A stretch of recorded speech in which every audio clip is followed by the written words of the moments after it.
¿sí? Circulares que impulsen el desarrollo de la vivienda e infraestructura sostenible en la región. Antes que nada, les quiero comentar las semblanzas de nuestros paneles de expositores.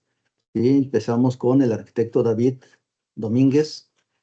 David Domínguez es arquitecto lead APBD plus C, USGBC del Faculty, Edge Auditor, Edge Expert y Edge Faculty, fundador de 3 Lotus Consulting México. Lidera una firma especializada en sustentabilidad y certificaciones ambientales para el sector inmobiliario. Ha participado en certificación LEED de 11 proyectos que suman más de 500,000 metros cuadrados en la certificación EDGE, de 305 proyectos que abarcan 5.6 millones de metros cuadrados en México y Centroamérica. Como conferencista internacional, impulsa el desarrollo de proyectos que generan valor ambiental, social y económico, integrando estrategias, medición de desempeño y capacitación para acelerar la adopción de prácticas de alta eficiencia energética e hídrica, ¿sí?, en la región. También tenemos a la maestra Paulette Chambers Rubio. Paulette Chambers Rubio es licenciada en Mercadotecnia por la Universidad del Valle de México y cuenta con un posgrado en Dirección y Gestión de Proyectos de la IMF Business School, con una década de experiencia en la industria del cemento y concreto. Ha colaborado en CEMEX en áreas de impacto social y gestión de riesgos empresariales, desarrollando programas de sostenibilidad y planes de prevención ante contingencias. Actualmente es asesora de sostenibilidad y resiliencia en el Centro de Innovación y Desarrollo de CEMEX, donde impulsa el cumplimiento de los objetivos de 0 emisiones netas, 0 aguas potables y 0 residuos. Tenemos también el honor de contar con el arquitecto Horacio Urbano. Horacio Urbano es arquitecto con más de 25 años de experiencia en desarrollo urbano, vivienda, financiamiento inmobiliario y sustentabilidad. Es cofundador y presidente de Centro Urbano, el think tank más influyente del país en estos temas, que desde 1999 impulsa el análisis, la vinculación y la comunicación en torno al desarrollo de ciudades sostenibles. Ha colaborado con instituciones como SEDATU, Infonavit, Oviste, Sociedad Hipotecaria Federal, ONAVI, ONU Habitat, y preside el Comité de Políticas Públicas del Consejo Nacional de Vivienda. Autor y columnista en medios como El Economista, Reforma y El País. Es además conferencista y panelista en foros internacionales, reconocido como una de las principales voces sobre el futuro urbano y habitacional en México. También contamos con la presencia de la licenciada María Laura Rojas. María Laura Rojas es una empresaria costarricense con trayectoria internacional que lidera en México proyectos de alto impacto social, ambiental y económico como CEO de CRDC Materials México. Ha posicionado a la empresa como referente en economía circular aplicada a la construcción mediante el producto Resin 8, es una marca registrada, un aditivo hecho con plásticos no reciclables que reduce la huella de carbono en concreto y asfalto. Impulsa alianzas estratégicas entre sectores y ha generado varios proyectos, entre estos el último llamado Lequilna, modelo de vivienda sustentable y asequible que generó en colaboración con Hábitat para la Humanidad México. Además es Country Chair de Ala de Economía Circular del G100 en México, promoviendo la igualdad del género y el desarrollo sostenible. Muchas gracias a todos, bienvenidos y enhorabuena. Sin nada más que agregar, bienvenidos. Adelante. Pues muy bien, muchas gracias por la invitación y muchas gracias por la oportunidad de hablar de un tema tan importante, porque siempre que hablamos del futuro, tenemos que hablar de un futuro que sea planeado, de un futuro que sea un futuro al que esperamos llegar y que esperamos que toda la parte de la planeación de las ciudades y la ejecución, y sobre todo, si la vivienda es la semilla fundamental en la construcción de ciudades y en la construcción de calidades de vida, pues tenemos que pensar que las viviendas tienen que ser el punto de partida para hacer las cosas bien. Y ahora que se habla de una política nacional de vivienda que pretende construir 1.800.000 viviendas, pues el reto tiene que ir mucho más allá del número. Qué bueno que se hagan tantas viviendas, pero el verdadero tema es que se hagan bien, que se hagan muy bien, que garanticen el futuro sostenible social y el futuro sostenible ambiental. Un futuro que de veras sea algo que nos alegre, que nos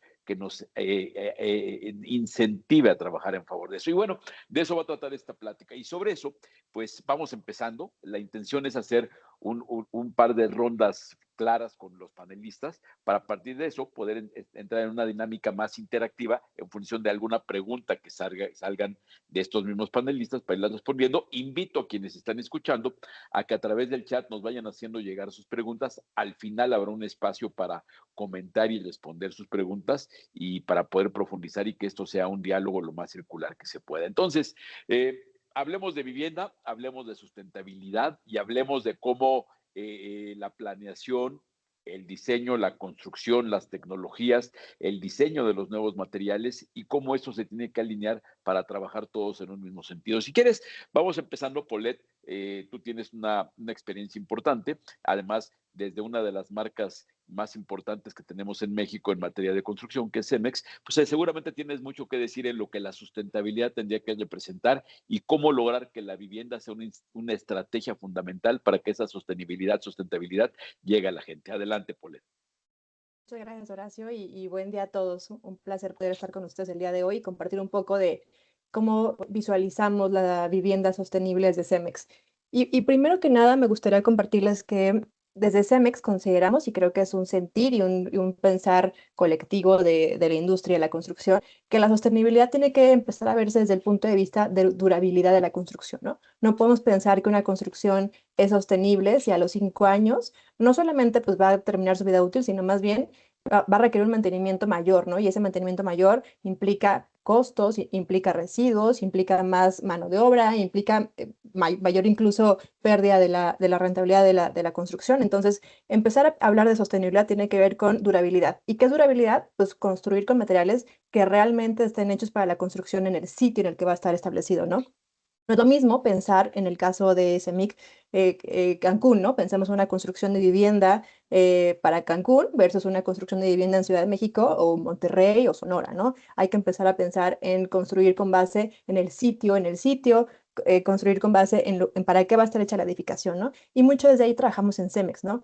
En Cemex no somos solamente un proveedor más de materiales de construcción, de cemento, agregados y concreto, sino vamos de la mano desde la fase de diseño, ¿no? Como justamente cómo elegir un material de forma correcta que pueda dar una correcto confort a los habitantes de la construcción, ya sea vivienda o cualquier otra edificación, y darles una mejor solución para sus construcciones, ¿no? Y insisto, no solamente durabilidad, sino incluso costos, incluso eficiencia energética, incluso que sus construcciones, no solamente en la fase de materiales, sino en la fase operativa pueda tener una menor emisión de gases de efecto invernadero y demás, ¿no? Entonces, nosotros como CEMEX somos ese eslabón que está en varias partes de la cadena de valor, desde la fase de diseño, conceptualización, especificación, en la construcción, por supuesto, a eso nos dedicamos 100%. Y también en la fase de fin de vida útil es muy importante, ¿no? Muchas veces pasa que estamos en la fase inicial, en la fase de construcción, que es muy importante, y cuando termina la vida útil de la construcción, en 50 o 100 años, nos despegamos del proceso, ¿no? Y no, en el caso de CEMEX estamos incluso en esa parte de la fase de la edificación para justamente recuperar la mayor cantidad de materiales y volverlos a producir como un material como fuera el cemento o el concreto, ¿no? Eso digamos como parte de una edificación que pudiera ser sostenible. Ahora, ¿qué estamos haciendo? Ya hace rato que me presentaron un poco, comentaron en qué planos trabajamos de la sostenibilidad, ¿no? Y tampoco para quitarle tiempo a mis colegas, tiene que ver con tres cosas principalmente, ¿no? Desde el punto de vista del concreto. En el concreto, ustedes saben, requerimos agua para producir el concreto, ¿no? No es como otras industrias, que el agua se ocupa como una actividad secundaria, ¿no? Limpieza y demás. En el concreto requerimos el agua para hacer concreto. Sin agua no hay concreto. Y lo mismo, sin agua no hay sociedad, igualmente, ¿no? Entonces, ¿qué estamos haciendo en CEMEX desde hace ya 10 años aproximadamente? Estamos dejando de ocupar agua potable, que el agua potable es la que nos llega a nuestras casas para bañarnos, lavar la ropa, los trastes. Esa agua hoy en día ya no la usamos en prácticamente un 70% de la operación de concreto en todo el país y estamos ocupando agua que no es potable. Al día de hoy hemos dejado de ocupar más de 6.000 billones de litros de agua y eso equivaldría aproximadamente al concreto que se requeriría para suministrar concreto para la Torre Reforma en 400 veces. Entonces, esa cantidad de agua hoy en día está disponible para la sociedad, es decir, para nosotros, para ustedes en nuestras casas, ¿no? Otra cosa muy importante que hacemos y que está muy alineado a la industria de la construcción es cómo integramos los procesos de economía circular a nuestra cadena de valor, ¿no? Ustedes saben que para producir concreto y para producir cualquier material de construcción y en general hay ciertas mermas, ciertos residuos, y entonces en lugar de que esos residuos se vayan a vertederos o sitios de disposición final, los incorporamos nuevamente a la cadena de valor para producir agregado o materia prima para producir cemento, ¿no? Y ese material, no solamente en la fase de producción, en el fin de vida útil de la construcción, podemos reincorporarlo, ¿no? Y no solamente incorporamos economía circular en nuestro proceso, sino en procesos de aliados, ¿no? Justo un poco mucho lo que trabajamos con Resinate y con otras industrias que en sus procesos productivos tienen residuos, que en lugar de que esos residuos se vayan mismo a vertederos o sitios de disposición final, se incorporen para producir concreto y que ese material no sea un aspecto negativo para el medio ambiente que vivimos hoy en día. Y digo así muy resumido, y ahorita vuelvo a comentar algunos puntos en mis siguientes intervenciones. Gracias, Horacio. Muy bien, muchas gracias, Paulette. David, vamos contigo si te parece. A ver, Paulette hablaba de todo lo que tiene que ver con sustentabilidad en el proceso de construcción, y la construcción tiene por un lado la edificación y por otro la producción, instalación y mantenimiento y vida útil de los materiales que conforman esta construcción. Son las dos cosas. En el tema de la planeación integral de la vivienda para que sea sustentable, el primer punto de la sustentabilidad es que la vivienda esté donde debe estar.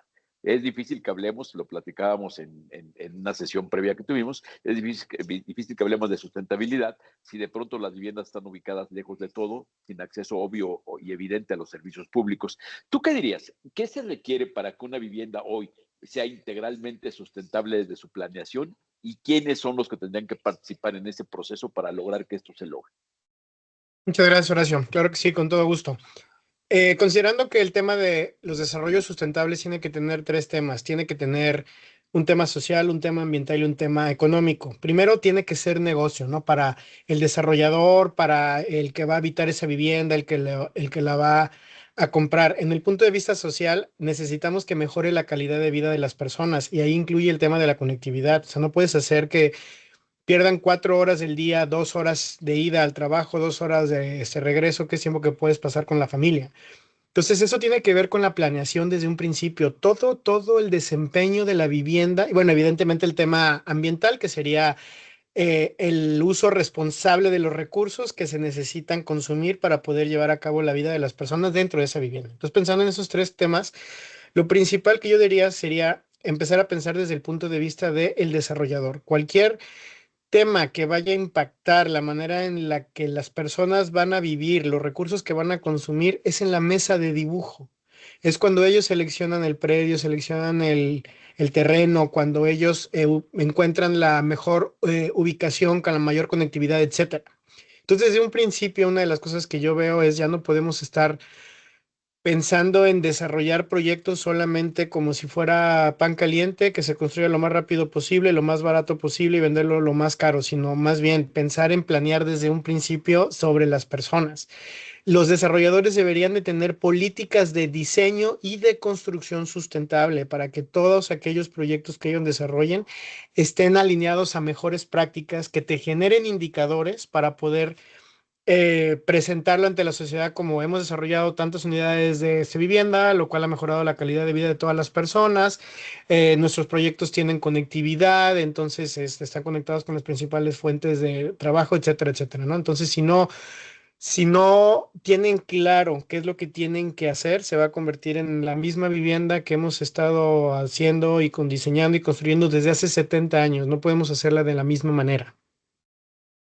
De acuerdo, David, totalmente de acuerdo. Hay que pensar diferente y hay que integrar en todos los procesos la parte de sustentabilidad, empezando desde la parte de empezar a visualizar el territorio, ¿no? ¿Cuál debiera ser la planeación de una ciudad en función de cuidar estos objetivos? Ahora, María,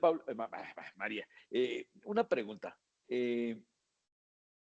Sobre todo esto, ya hablaba David de que eso tiene que ser también sustentable en lo económico, tiene que ser eficiente para que las empresas que participan en esto, los gobiernos que participen en esto, hagan que haya una eficiencia en los costos, porque si no, cada vez que hay una crisis económica o una inflación, resulta que lo primero que se recorta es que lo que en apariencia es accesorio y muchas veces el primero que es sacrificado son estos avances en tecnologías sustentables y eso es una pena. ¿Cómo se puede avanzar, dar el paso para que entender en el ecosistema de la construcción que puede ser eficiente, puede ser un ahorro, puede ser una inversión, todo esto de tomar este tipo de tecnologías y este tipo de principios para la sustentabilidad?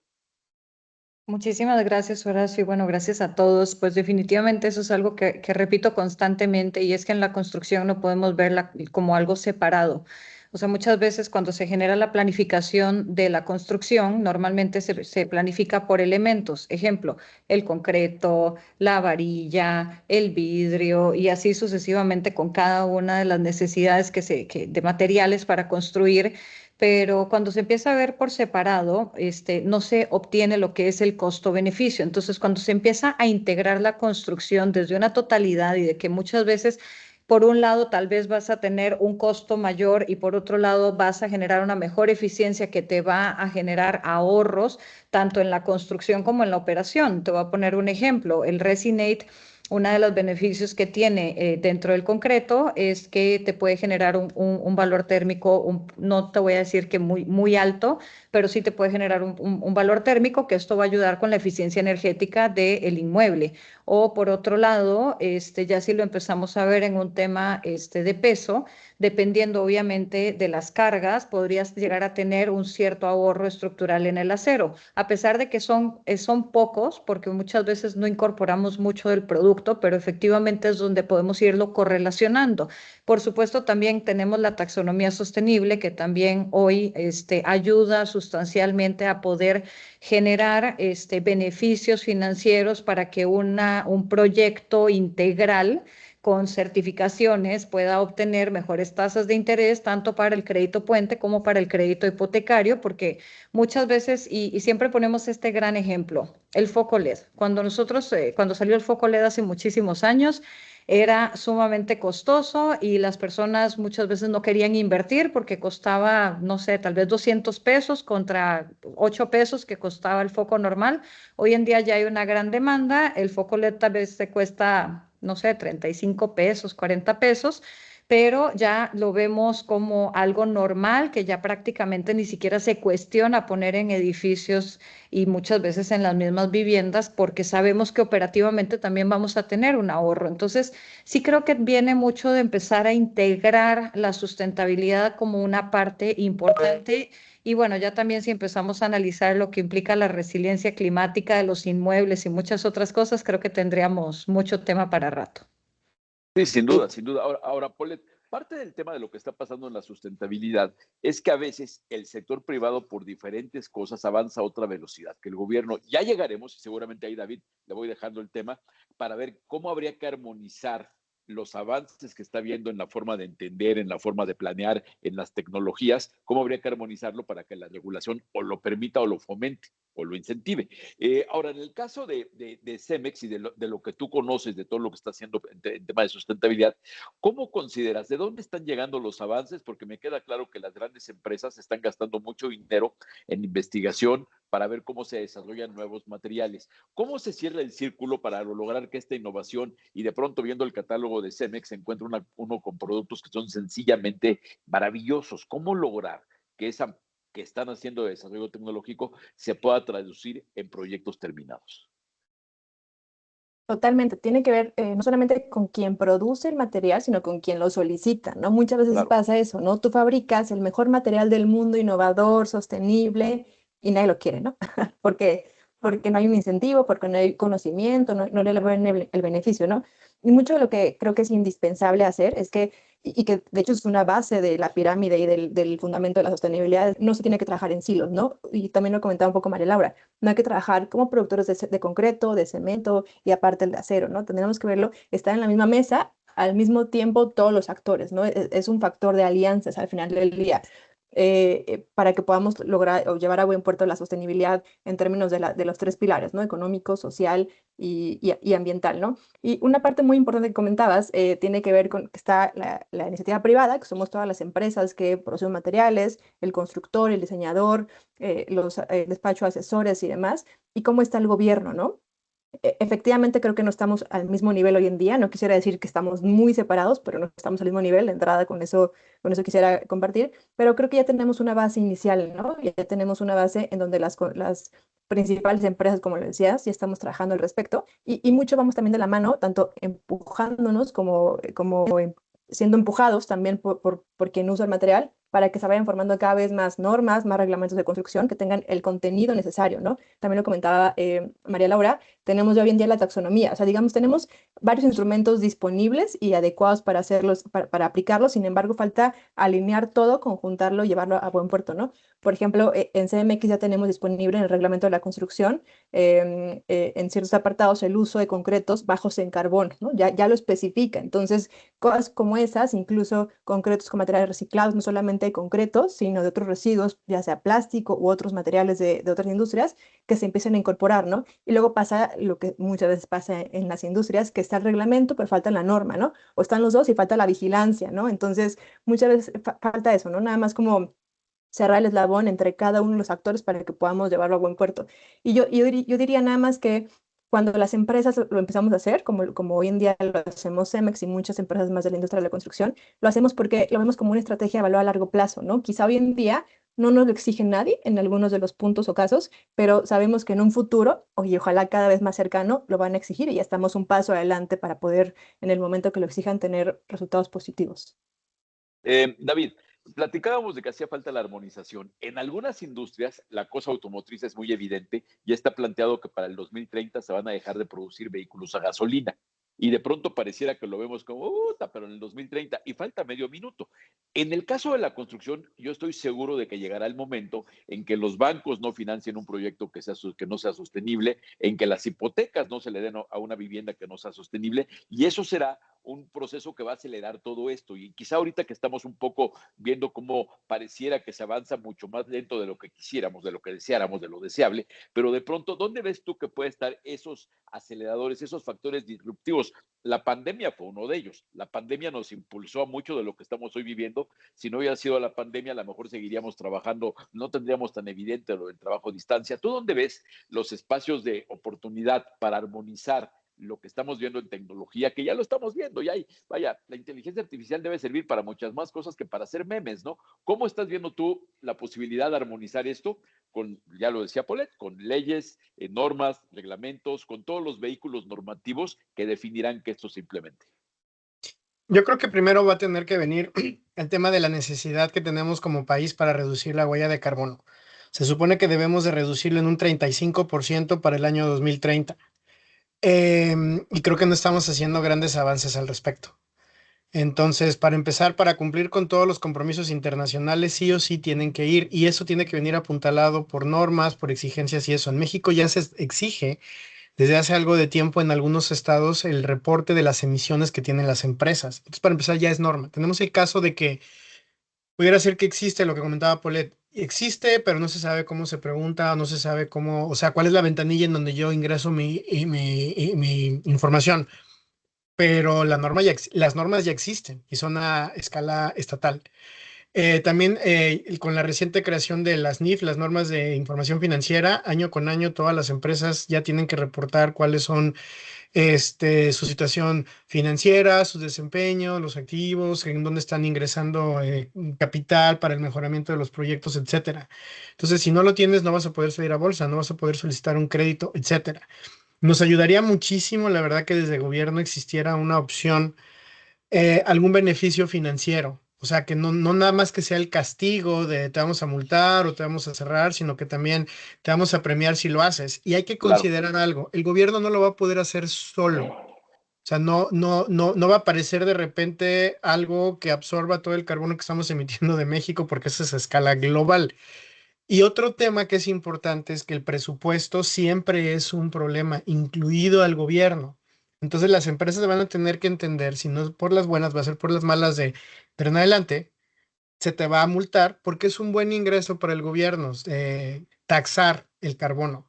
Entonces es mejor que se genere esa transición de una vivienda, de un proyecto convencional a una vivienda bajo en carbono, operacional y embebido, antes de que sea demasiado tarde y de que tengamos encima todos los bloqueos de ya no puedes salir a bolsa, ya no, o te vamos a multar porque no estás haciendo lo que necesitas hacerlo, ¿no?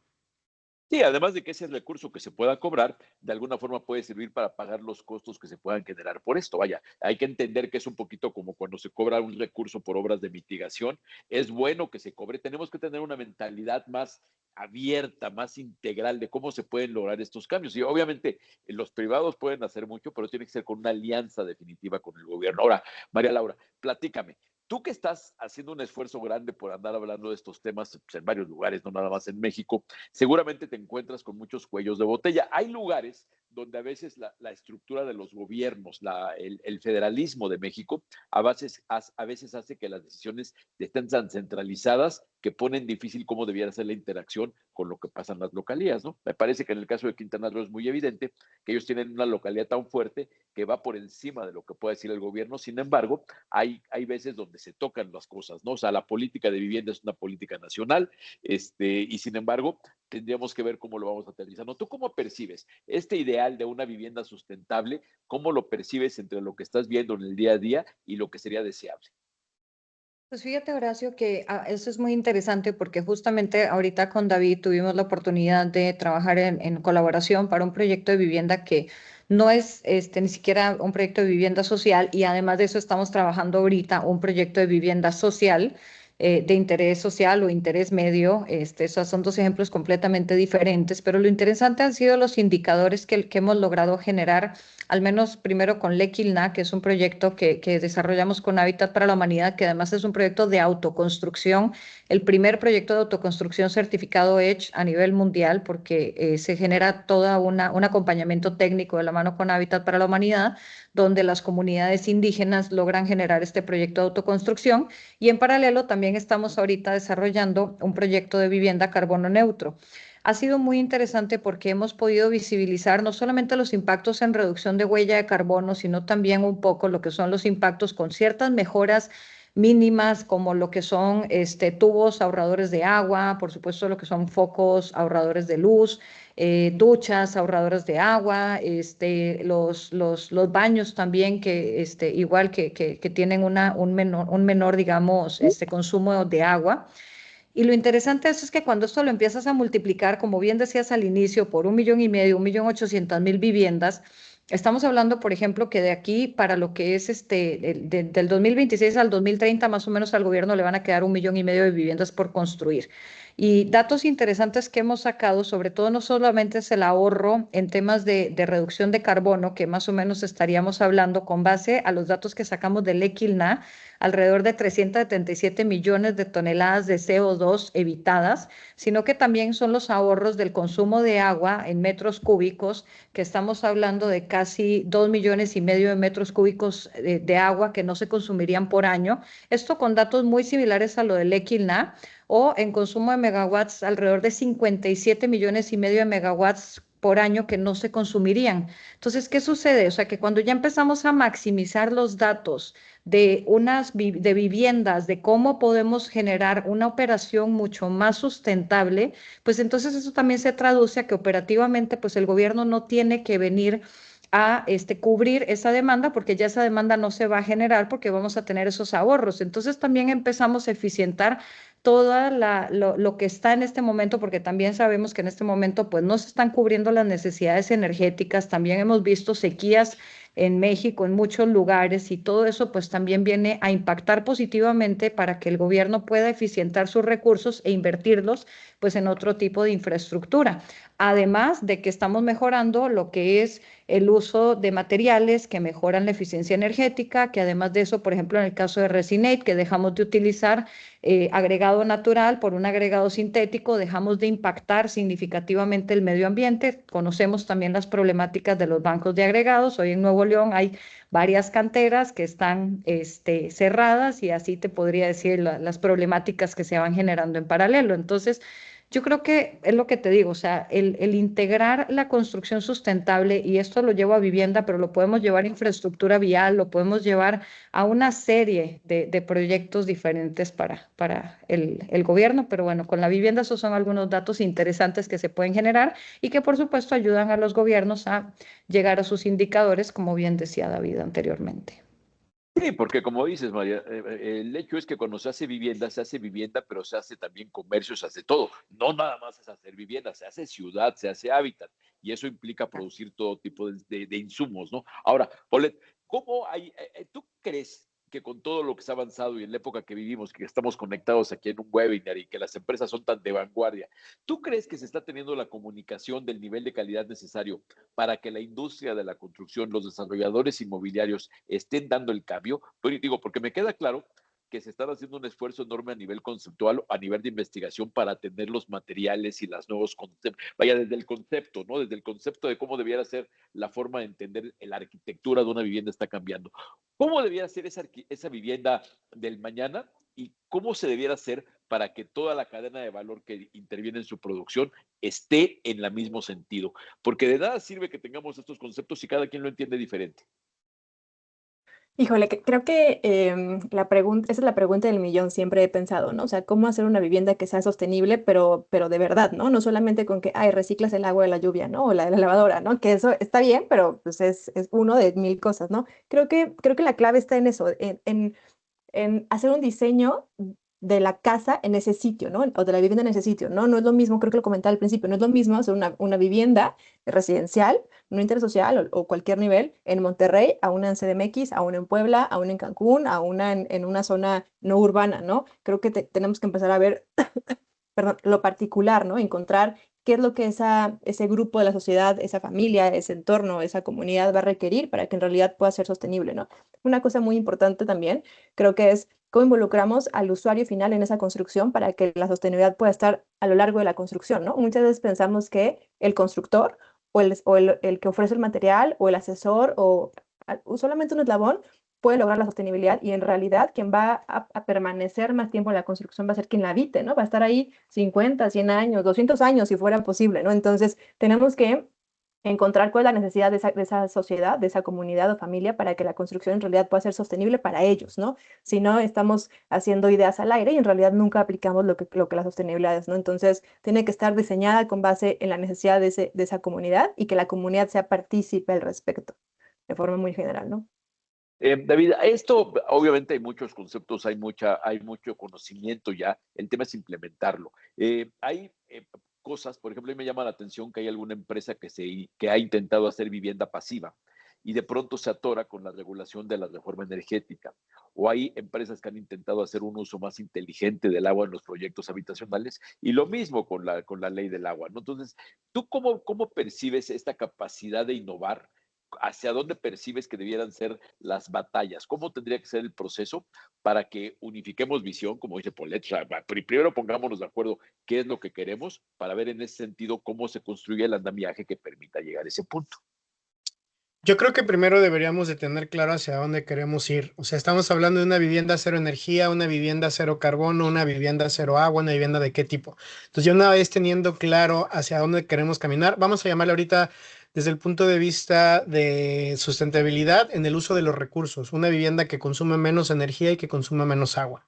Entonces, en esos dos necesitaríamos ver cuáles son los problemas que tenemos en México por el cual no lo estamos logrando. En el tema de eficiencia energética, yo creo que estamos subutilizando los aislantes térmicos.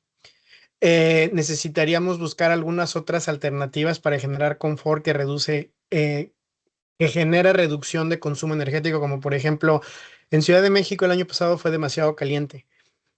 No toda la Ciudad de México, o sea, el año pasado, cada día se estuvo reportando durante como una semana más o menos la temperatura máxima jamás registrada en la Ciudad de México, 24 grados, 24.1, 24.2 y eran décimas cada día. No podemos pensar que todo va a ser una solución a través del aire acondicionado, primero porque va a salir demasiado caro, segundo porque nuestra matriz energética en México es base carbono. Tienen que empezar a pensar en usar a lo mejor, ¿estamos usando el vidrio correcto? ¿No será que necesitamos ventiladores, cosa que antes sucedía a lo mejor en el sureste del país y en las zonas de playa? Tal vez también en Ciudad de México necesitamos unos ventiladores para generar confort sin generar instalaciones de aire acondicionado. Entonces, teniendo clara la meta, podemos identificar qué es lo que nos imposibilita llegar a ello. Tecnología no es, porque tenemos materiales que generan un ahorro. Primero, generan confort al no generar tanta fluctuación térmica. Y también tenemos dispositivos de bajo consumo, tenemos energías renovables, etcétera, etcétera. Y a lo mejor podría haber alguna gran traba, pero sería más para edificios de tipo comercial, en donde o compras energía verde o generas paneles fotovoltaicos. Necesitamos que eso se destrabe, porque necesitamos los dos. No hay que limitar lo que nos reduce el carbono, siendo que el problema es el carbono. Em, y probablemente a lo mejor abrir mesas de diálogo con el gobierno para que se consideren dentro de los temas de los incentivos. Por ejemplo, uno de los desarrolladores nos había expresado constantemente, hay todo un mercado bastante complejo por el tema de los derechos del agua. Pero la dotación que te exige el gobierno pudiera estar excedida. Sabemos que necesitas tú tener ahí una dotación de cierta cantidad de días para que en el caso de que ya no haya agua, que ya nos está pasando desde hace bastantes años, tengas agua suficiente para poder hacer todas tus necesidades sin que sufras. Pero esa dotación está demasiado grande, ya tenemos muchos grifos de bajo consumo, entonces los derechos del agua deberían de reducirse y de facilitarse en vez de que se convierta en un problema para los desarrolladores. Entonces, no es problema de tecnología, no es problema de que no sepamos cómo diseñar, es como comentaba María Laura también, si el desarrollador no sabe que puede colocar esto y que el impacto en el costo va a ser ínfimo, certificar una vivienda puede salir menos del 0.01%, que te da todos los indicadores de que es una vivienda eficiente y con mejor calidad de vida, etcétera. Entonces tampoco es un problema el presupuesto, es la toma de decisiones. Y es que el desarrollador simplemente a lo mejor no lo quiere hacer porque si estás acostumbrado a hacerlo de la misma manera desde hace 150 años, porque el padre del padre de tu padre fundó la empresa, pues hay que inyectarle sangre nueva para cambiar la manera de pensar. Sí, claro, o sea, para bien o para mal estamos construyendo viviendas en la misma forma que se construían hace 30, 40, 50 o más años. Ese es un tema de fondo, ¿no? Y todo tiene que ver con el proyecto, con la arquitectura, con la selección de materiales, con la especificación, y es un cambio generacional. Ahora, hago un par de comerciales. El primero, recuerden quienes están viendo que pueden hacernos llegar sus preguntas. Allá a través del chat hagan preguntas y confíen que pues, aquí los expertos se las van a contestar y bueno, esto es parte de la plática, es que ustedes participen. Ahora, tendencias internacionales, María Laura. Que esto que estamos viendo no es una plática que se está dando nada más en México.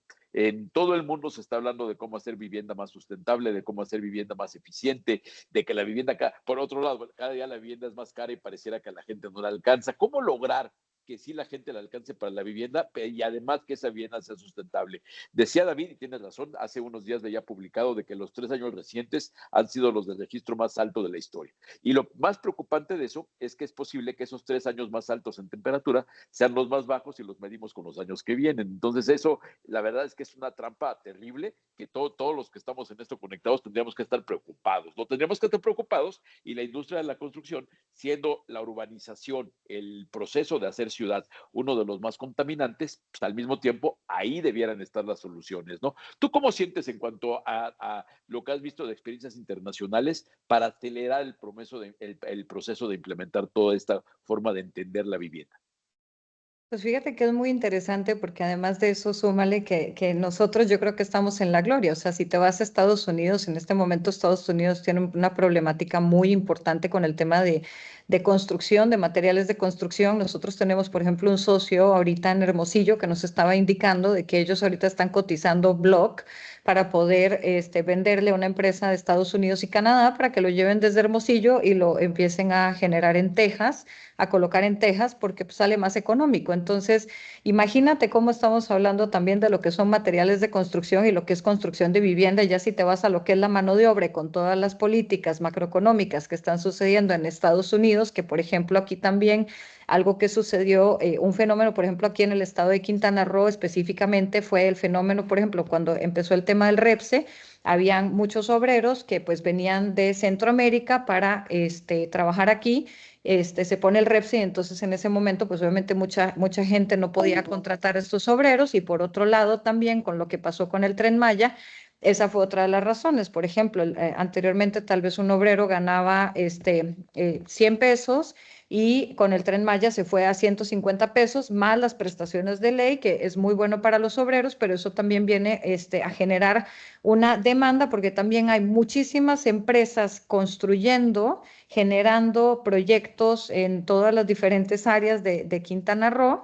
Entonces, pues obviamente también los obreros empiezan a escasear, eso empieza a generar, y también te voy a decir un tema, es un tema también de eficiencia, porque justamente lo que estamos hablando operativamente, cuando puedes tener mejores productos que tal vez por un lado pueden ser un poco más costosos, pero en la operación o a la hora de colocarlo te ahorra tiempo, eso también viene a eficientar la obra. Entonces, ¿qué sucede?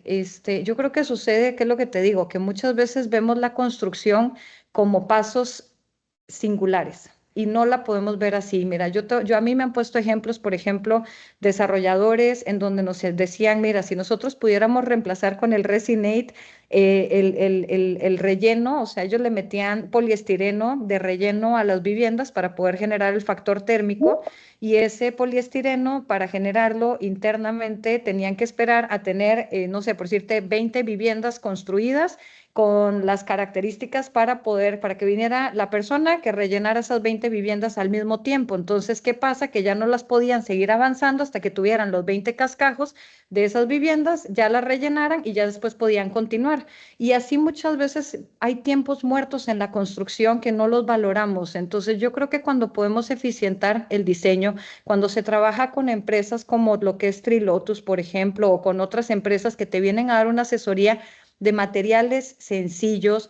Mira, de acero, yo hablo mucho de acero porque me encanta que de acero tiene una varilla carbono neutro, que la verdad es prácticamente lo mismo que una varilla normal y nadie lo sabemos. Y es un esfuerzo importantísimo que hacen ellos como empresa para poder tener varillas carbono neutro. Y no tiene ninguna diferencia. Entonces, y así como ese, te puedo asegurar que el concreto con Resinate que tenemos con Cemex también no tiene ninguna diferencia, pero muchas veces lo único que genera es una creencia limitante al cambio porque no saben exactamente, a pesar de que una empresa como Cemex lo distribuye y lo puede dar con la misma garantía que su concreto normal convencional, por decirte un ejemplo. Así como tenemos una variedad de concretos, porque obviamente ellos tienen que incorporarlo. Y así sucesivamente podríamos ir generando una serie de factores distintos que a la hora de que los empezamos a sumar, podemos ver realmente cómo la industria de la construcción y de la vivienda se puede ver afectada por diferentes factores más allá solamente de los materiales. Estamos viendo, por ejemplo, nosotros en Dubái, estamos trabajando ahorita con el gobierno de Dubái, de Emiratos Árabes, muy alineados a la Agenda 2030. ¿Por qué? Porque una de las importantes es el manejo de residuos y la descarbonización. Y el manejo de residuos hoy nos afecta a todos. Simplemente cada mexicano genera 66 kilogramos de plástico y muchas veces pensamos que no tiene nada que ver con nosotros porque ya nosotros tiramos la basura y eso le pertenece al gobierno, pero pues hoy ya no podemos seguir generando residuos de la manera en la que lo generamos y no podemos seguir consumiendo de la forma en la que estamos consumiendo sin pensar en que podemos generar modelos de economía circular y no de economía lineal, donde solamente extraemos y que no le damos el valor, porque hoy los agregados tal vez tienen un valor bajo, pero en el momento que empiecen a escasear los agregados, estos empiezan a tener un valor más alto. Entonces, va a llegar un momento en que no van a haber tantos agregados y entonces tal vez el Resinate sea mucho más económico que el agregado natural. Es un poco como el agua, es un poco como el oxígeno. El día que escaseemos el agua, tal vez le demos el valor real a ese recurso natural. Y creo que así va a ir sucediendo con base a las necesidades realmente, porque hoy tal vez el agregado tiene un costo mínimo. Y qué bueno que es así, pero pues sí tenemos que cuidarlo como un recurso natural, sobre todo si empezamos a entender la proyección de la necesidad de construcción que hay de aquí al 2050 y la cantidad de agregados naturales que tiene el planeta.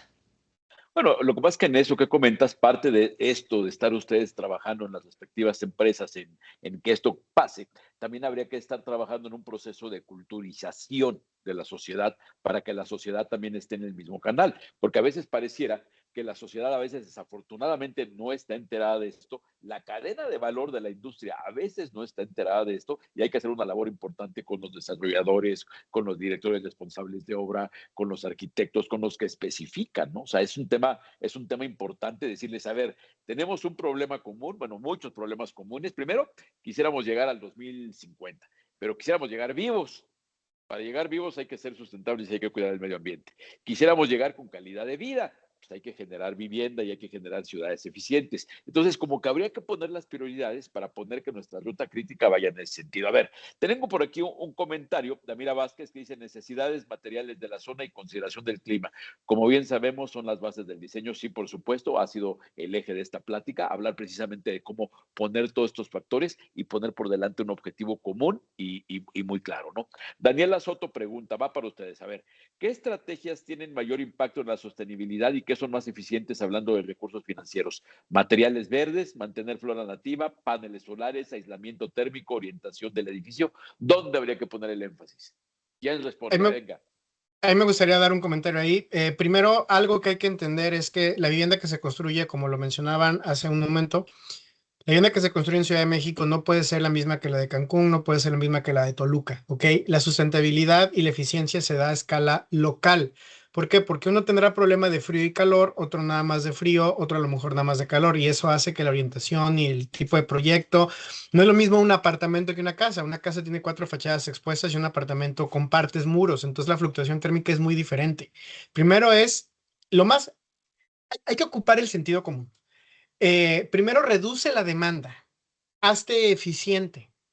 Y eso hazlo a través de medios gratuitos, orientación, cantidad de vidrio, a lo mejor generar sombras con fachada o con vegetación, etcétera, ¿no? Entonces ya una vez que te haces eficiente, no vas a llegar a cero.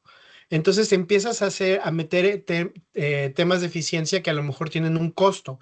A lo mejor un sistema de aire acondicionado para un edificio comercial que sea más eficiente, un sistema alternativo, etcétera. Entonces empiezas a hacerte todavía más eficiente a través de medios ya no pasivos, sino medios activos. Y entonces ya una vez que ves, ya entonces puedes empezar a tomar las decisiones de decir, ok, del 100% de la demanda, a lo mejor logré reducir un 47%. Hay todavía un 53% de demanda que sí estoy haciendo, entonces lo puedo hacer, tengo espacio para los paneles fotovoltaicos, etcétera, ¿no? Y también hay que definir la meta. Estamos hablando de un edificio que no consuma energía, estamos hablando de un edificio que no tenga emisiones, no es lo mismo. Tú puedes tener un edificio a lo mejor que esté consumiendo poca energía, pero la energía se está suministrando de manera verde, entonces sigues teniendo consumo energético, pero no hay emisiones. Entonces habrá que ver, la meta quieres llevarlo a dónde. Entonces a lo mejor tenemos que educarnos todos a nosotros mismos también o apoyarnos entre nosotros para compartir lo que sabemos, para que la gente tenga claro definir la meta, hacia dónde quieres llegar y cómo lo puedes lograr con las condiciones que tú tienes de tecnología, presupuesto y voltearse a ver a los bancos y a los temas financieros. Desde hace aproximadamente 5 años para acá, anteriormente estábamos los diseñadores y los constructores y los consultores. Ahorita ya están los bancos. Entonces ellos están ávidos de crear productos financieros y muchas veces pues es que yo no voy a hacer un crédito puente verde porque la gente no me lo pide y la gente dice, pues yo no lo pido porque tú no lo tienes. Entonces, ¿quién va primero, no? Acérquense a los bancos y pidan apoyo para que se vaya generando esa demanda y entonces creen los productos para atender esa demanda. Yo Sí, quisiera claro. nada más ahí, perdón, complementar un poco la pregunta que decía Daniela, ¿no? Hablamos mucho de energía, de agua, recursos, CO2, pero ¿qué está pasando con el resto de gases de efecto invernadero, ¿no? Siempre hablamos del CO2 porque es el que está mayormente presente, pero tenemos otro gas súper dañino para la salud, que son los NOx, y hoy en día casi no hablamos de eso en México, ¿no? En Europa principalmente ya hay muchas tecnologías, no solamente para el concreto, sino para materiales de construcción, urbanismo, interiorismo y demás que ya están transformando esos gases dañinos en gases no dañinos, ¿no? Tenemos en Cemex a nivel global, que de hecho nació en México esa propuesta, que es un concreto fotocatalítico, ¿no? Ese concreto lo que hace es que una vez que está expuesto a la superficie exterior o interior incluso, está transformando esos gases dañinos a la salud y al ambiente en gases no dañinos, ¿no? Entonces, un poco lo que haces con tu pregunta, Daniela, ¿no? ¿Dónde aplicaríamos eso? Evidentemente en todo el país tenemos gases de efecto invernadero y NOx, ¿no? Pero ¿dónde hay más, ¿no? En ciudades urbanas con alta concentración de vehículos como CDMX, que cada semestre tenemos contingencia ambiental, o en Monterrey o en Guadalajara y demás, ¿no? Entonces tienes que la primera pregunta para saber qué estrategias implementar es qué tipo de edificación va a ser y dónde va a estar ubicada, ¿no? Y con eso, pues, ¿quién va a habitar la edificación? ¿Es lo mismo una familia, a un grupo de familias, a una escuela, un hospital o qué es, ¿no? Para que podamos implementar correctamente las estrategias sostenibles, ¿no? Sí, yo te agregaría de que la sustentabilidad tampoco lo es todo, ¿no? Hay que pensar en temas de economías urbanas, donde decir mucho de esto, como bien han dicho durante toda la plática, no es lo mismo hacerlo en una ciudad que en otra, que en zonas rurales, que en una ciudad de playa, que en una ciudad de montaña, en fin, como que las complejidades de cada cosa y hacen que de pronto el tema es cómo lograr que la urbanización, a veces en el norte dicen que lo que sobra es suelo, y a lo mejor lo que sobra es suelo, pero no sobran patrullas para cuidar esa extensión territorial, ni camiones para recoger la basura, ni todo, ¿no? O sea, hay que entender las eficiencias urbanas en función de la escala y de las condiciones específicas de cada lugar. Ahora, estamos prácticamente cerrando la charla. No sé si tengan algún comentario muy... De hecho, yo sé que lo tienen, entonces más bien les pediría un comentario corto de cierre a cada uno. Y perdón, pero los agarro en curva y de hecho me estoy extendiendo para darle a Paulette un poco más de tiempo para que los reflexione su comentario de cierre. Haríamos un comentario en el mismo orden que ha sido el eje de la plática. ¿Les parece? Entonces, ¿cómo cerraríamos una plática para hablar de lo que tiene que ser la vivienda sustentable, la vivienda sostenible? Paulette. Sí, voy a hacer lo más breve posible porque tengo muchas ideas en la cabeza, pero bueno, primero hacerlo desde el diseño de la construcción, ¿no? Ya lo dijimos 20 veces, pero desde ahí empieza una construcción sostenible, ¿no? No empieza con el primer bloque o tabique o metro cúbico de concreto, empieza desde el diseño, ¿no? Qué queremos implementar como una construcción sostenible y pensar a futuro, por supuesto, ¿no? Y una cosa que no he comentado y creo que me parece fundamental es que todo lo que decimos como proveedores de materiales, como industria, en general como industria, es que muchas veces caemos en greenwashing, ¿no? No solamente como industria, sino todas las industrias hoy en día cada vez vemos más cosas eco-friendly, ¿no? Y pues no solamente tiene que ser con la etiqueta color verde, más bien tenemos que empezar a ser transparentes y brindarle a nuestro público, constructores, desarrolladores, incluso el público en general que va a usar la casa que compró, por aquí leía de Infonavit o de Sedatu, que ese usuario final tenga la certeza de que su construcción se diseñó con toda la transparencia, trazabilidad y confianza de que tiene un atributo sostenible, ¿no? Que sepa cuál es la cantidad de emisiones que tiene esa vivienda en todos los materiales, que sepa cuál va a ser la eficiencia energética de los equipos que va a ocupar, que sepa incluso cómo usarlos correctamente, ¿no? Luego pasa que tenemos un equipo súper altamente eficiente, pero como no nos ocupamos correctamente, pues ese beneficio se ve mermado, ¿no? Entonces, hoy en día ya existen muchos mecanismos de transparencia y trazabilidad abiertos al público, que es todo el etiquetado como las EPDs, y eso le da mucha certeza al gremio, ¿no? O a la industria o al usuario final. Tenemos en Cemex a nivel México más de 15,000 EPDs disponibles. Entonces, cada concreto que producimos en el país tiene una EPD, que es esta etiqueta que te dice justamente cuál es el impacto ambiental del concreto que vas a ocupar en Cancún o en cualquier ubicación, ¿no? Y tú puedes tener la referencia de si es una alta emisión de CO2 o una baja emisión de CO2, si ocupamos mucha agua, poca agua, si es un agua de qué fuente y demás, ¿no? Entonces, yo también les recomiendo que cada vez que vayan a ocupar algún material en particular de cualquier cosa que se vaya a ocupar, que tengan esta inquietud por preguntar, oye, ¿cómo se produjo ese material que voy a ocupar en esa construcción? Y darle la trazabilidad correcta, ¿no? Y evidentemente, si van a buscar una certificación LEED o EDGE, pues claro que es un material que a ustedes va a funcionar para su certificación y seguimiento. Cerraría con eso nada más como complemento y pues nada, les doy la palabra a mis demás colegas. David. Por mí, yo creo que necesitaríamos tener una vivienda que sus consumos de energía y agua puedan ser submedidos para generar conciencia, no nada más esperar a que llegue un recibo, sino tener una trazabilidad de, oye, ¿por qué estoy consumiendo cada año y cada mes más energía, no? O sea, o este mes estoy consumiendo más comparado con el año pasado, ¿no? Pero ¿por qué si a lo mejor hay menos gente? Entonces, primero sería generar la conciencia plena en el usuario acerca de cómo usa la vivienda para saber cuánto recurso está ocupando de electricidad y agua. Número 2, perdón, sería no solamente la medición energética, sino también una mejor envolvente térmica.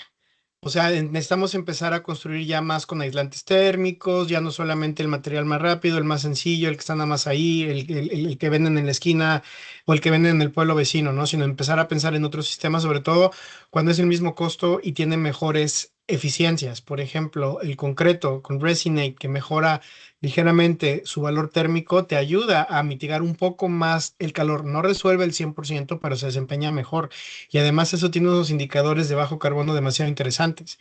Y por último, yo creo que la tendencia es electrificar las cosas. Eso debe de venir acompañado con que la generación de electricidad en el país se haga a través de fuentes renovables. Entonces, si ahorita la vivienda se hace 100% eléctrica, quitas el gas, entonces estás hablando de que ya a lo mejor no tienes un horno. Yo conocí una vivienda, un proyecto de 10 unidades de vivienda estrato medio en el Estado de México, que lo que dijeron es que nuestro mercado ya no cocina, termina siendo el horno, termina siendo para guardar los sartenes. Entonces, ¿qué hicimos? Colocamos dos temas trifásicos, uno para colocar una Thermomix y otro para colocar una freidora de aire, porque es lo que usan.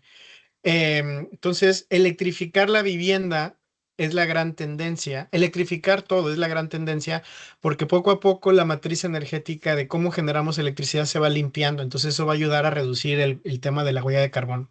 Entonces, con eso, electrificación, mejor envolvente térmica y submedición. Muy bien. Gracias, David, y muchas gracias por la participación. Y para cerrar, María Laura, a ver, platícanos. Nos echamos una convocatoria que importante que tú te encargaste de estarnos invitando a todos para hacer toda esta charla. Entonces, con muchas ideas en la cabeza de lo que tendría que ser la vivienda sustentable y del puro ejercicio de convocar para difundirlo y para reunir gente que escuche y para trabajar de la mano la Cámara de la Construcción, por supuesto, las grandes empresas. ¿Cuál es tu visión? ¿Cómo cerrarías esta plática? Pues mira, fíjate que, o por supuesto que el tema de los materiales es sumamente importante, siempre lo voy a decir porque he aprendido que el tema de los materiales va a hacer mucho la diferencia y también creo fielmente en lo que es el diseño bioclimático. El diseño bioclimático ayuda mucho, muchas veces entiendo que los arquitectos a veces no toman en cuenta cosas tan básicas como desde dónde sale el sol y a dónde se esconde y desde la manera en la que hacen el diseño de una vivienda, pues hace completamente la diferencia en cómo esta vivienda va a operar o la necesidad de energía o la necesidad de tener una mejor envolvente calorífica porque no se fijaron en algo tan básico como un diseño bioclimático y por supuesto que también la resiliencia climática. Hoy en día ya los indicadores de evaluación, este año tuve la oportunidad de asistir a la nueva guía de evaluación sustentable y una de las cosas que ya se están tomando en cuenta y no nos vayamos tan lejos, veamos el impacto que sucedió con el huracán en Acapulco.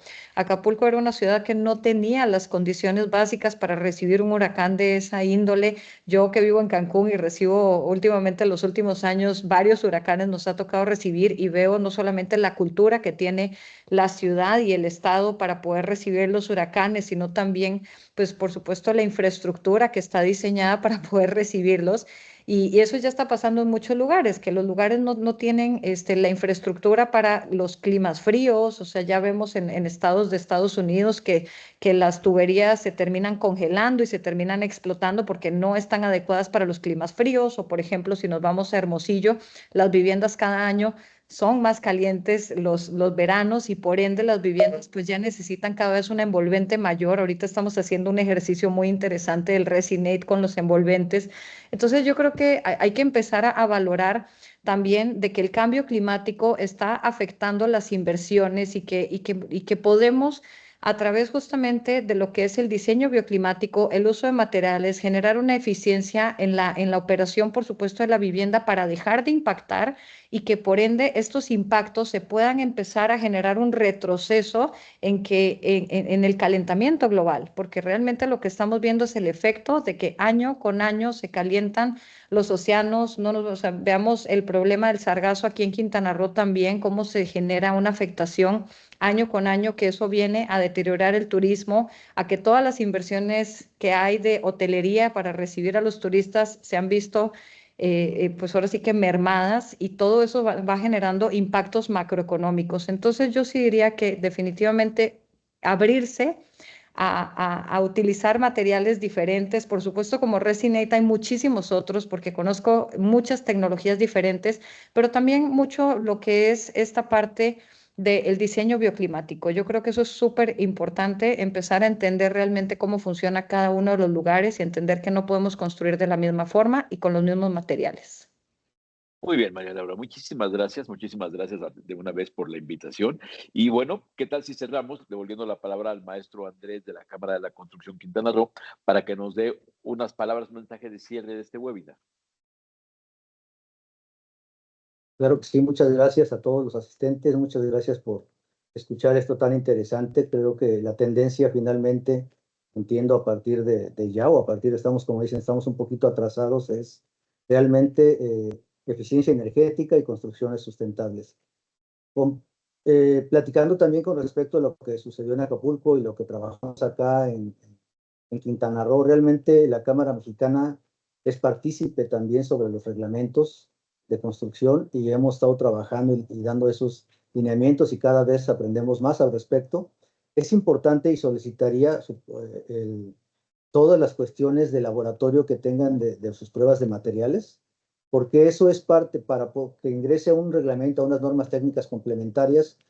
Necesitamos respaldos técnicos y esos van a ser muy importantes. Si nos los pudieran hacer llegar, los voy a agradecer infinitamente porque obviamente la tendencia no solo es construir y tratar de trabajar en ello, sino también dejarlo plasmado dentro de un reglamento. Entonces, agradezco, muy interesante y muy felices y muy contentos con todo la espinita, lo poquito que pudimos entender, pero creo que vamos a hacer. Agradezco la participación y agradezco mucho el tema y pues estamos a la orden, al pendiente. Felicidades a los 4 expositores y preguntas muy interesantes también. Muchas gracias. Muchas gracias, maestro Un Andrés, y placer. a todos. Muchas Muchas gracias. gracias. Un placer, Muchas muchas gracias. gracias. Buena Hasta tarde. luego. Gracias. Gracias, hasta luego. Buena tarde.